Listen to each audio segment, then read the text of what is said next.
உங்களுடைய வாழ்க்கையில் ஒரு அதிசயம், ஒரு அற்புதம் நடக்க வேண்டும் என்றால் தேவனிடத்திலே வாருங்கள், அவரை விசுவாசியுங்கள். அவரை நம்மளுக்கு ஒரு நன்மை குறைபடா. எஸ், அற்புதங்கள் செய்கிறவர் என்றும் நமக்கு அசிக்கிறார்.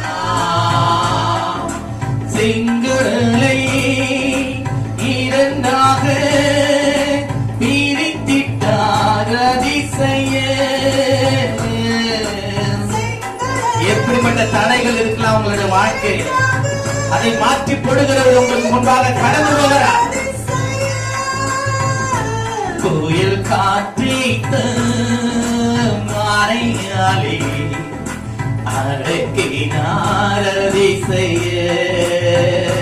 புயல், எஸ், ஆமென்.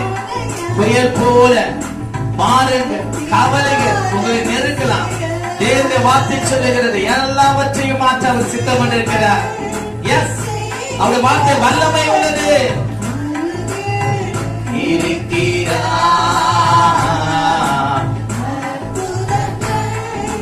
செய்கிறவர் என்றும் நமக்குள் வசிக்கிறார்.